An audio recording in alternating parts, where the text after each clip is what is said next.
And ఈ రోజుల్లో అమ్మాయిలు అబ్బాయిలు అనే డిఫరెన్స్ అంటే జెన్జీ అని స్టార్ట్ అయింది కదా, అందరం ఒకటే, వీర్ ఈక్వల్, ఇంకా కంపీట్ చేస్తున్నాము. ఇది ఎవరు అడుగుతున్నారు? అందరూ అనుకునేదే కదా, జనరేషన్ అట్లా గర్ల్స్ అడుగుతున్నారు. గర్ల్స్ అలా అడిగితే అది వాళ్ళని వాళ్ళు తక్కువ చేసుకున్నట్టే అని నేను చెప్తా. ఎందుకంటే మెన్ విమెన్ ఎప్పటికీ ఈక్వల్ కాదు, డెఫినెట్గా కాదు. విమెన్ మెన్ కంట కొంచెం ఎక్కువ, చాలా ఎక్కువ. అది రియల్, అది రియాలిటీ. ఎందుకంటే అంటే ఏదో శక్తివంతంగానో మనుషులు మగాళ్ళని ఏదో ఫిజికల్గానో ఆలోచిస్తే, బట్ ఆడవాళ్ళు ఎప్పటికీ శక్తివంతులే. ఏ విషయంలో తీసుకున్నా ఆడవాళ్ళు గ్రేటే, శక్తివంతులు అంటే గొప్ప, గ్రేట్ అనేది అంటే అదే శక్తివంతులు వాళ్ళు. ఇప్పుడు ఒక జన్మ సృష్టి, ఇప్పుడు ఈ సృష్టి పుట్టిందే ఆడదాని నుంచి అనే ఒక డైలాగ్ ఉంది ఆవిడది ఇందులో. ఈ సృష్టి పుట్టిందే ఆడదాని నుంచి. సో అంత పుట్టించే శక్తి, అంత భరించే శక్తి భూమి తర్వాత భూమితో పోల్చి స్థానం మహిళకే ఇచ్చారు కదా.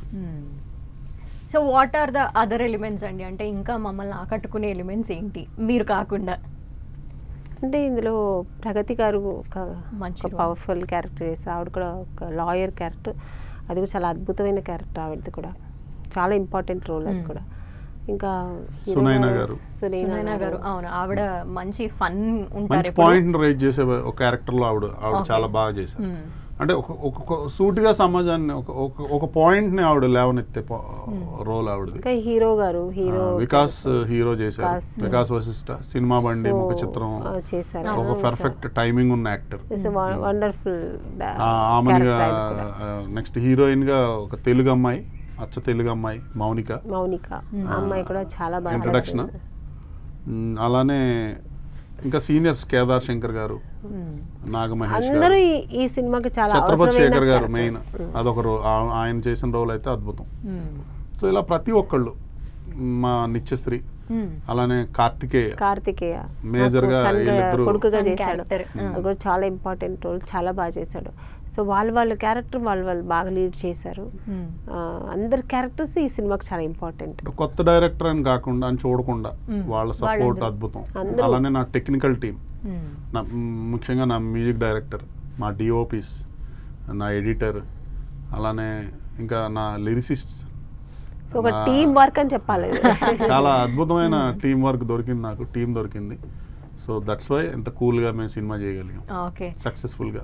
సో అంటే మీ మూవీ వరకు అంతా అయిపోయింది, చాలా ప్రశాంతంగా ఉన్నారు. సో ఆ తర్వాత నుండి ఇంకేమైనా మూవీస్ చూసారా రీసెంట్గా ఏమన్నా?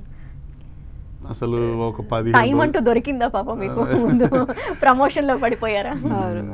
షూట్స్, ప్రమోషన్స్ ఎలా ఉన్నాము. లాస్ట్ చూసిన మూవీ ఏదైనా ఈ మధ్య కాలంలో? మేడం ది బాపు చూసారు, మీరు చూసింది? మీరు? నేను కూడా మీరు అది చూసారు. ఓకే, మీ మూవీ మీరే చూసుకున్నారు. అంటే ఎలా ఉంది ఒకసారి, ఎందుకంటే నేను వాళ్ళు సినిమా పిలిచినప్పుడేమో నేను వెళ్ళలేకపోయాను, కుదరలేదు. ఫ్రీ వీక్ పిలిచారు, వెళ్ళలేకపోయాను. సో నేను వెళ్ళి పర్సనల్గా చూసాను. ఓకే. అండ్ వన్స్ షూటింగ్ అంతా అయిపోయిన తర్వాత, అంటే షూటింగ్లో చేస్తున్నప్పుడు ఉండే ఎమోషన్స్ అన్నీ క్యారీ అవుతూ అది వేరు, అల్టిమేట్గా మొత్తం మూవీ అంతా ఒకసారి చూసినప్పుడు మీకు కలిగే ఎమోషన్ వేరు ఉంటుంది. సో మొత్తం నారి అంతా చేసేసిన తర్వాత చూసినప్పుడు ఏమనిపించింది? ఇంకా చేయలేదు, చూడలేదు, రేపు చూపిస్తున్నాం. అలా ఉంచారు అంటే మొత్తం ఒకసారి టీం అంతా కలిసి చూస్తారు కదా, అలా టీం అంతా చూసాము. ఆ రోజు మేడం రాలేకపోయారు, బట్ రేపు స్పెషల్ గా మళ్ళీ ప్రెస్ తో పాటు చూడబోతున్నారు. Press meet, after press meet, ఆ సినిమా చూసిన తర్వాత we face that press meet. What was your emotional intention అప్పుడు? ఎలా అనిపించింది? ఎవరిది? మొత్తం మూవీ అంతా చూసిన తర్వాత ఒకసారి. నాదా? నేను ఒకసారి చూడటం ఏంటంటే ప్రతి సీను ఒక్కొక్క 100 సార్లు ప్రతి చోట బిట్స్ అండ్ పార్ట్స్ గా చూస్తున్నప్పుడు వేరు, మొత్తం కూడా ఒక 20-30 సార్లు చూసారు. Every scene, every dialogue in my mind. ఇంకా నాకు ఆ జడ్జిమెంట్ పోతుంది కదా. సో ఇంకా రేపు మేడం చూపిస్తా.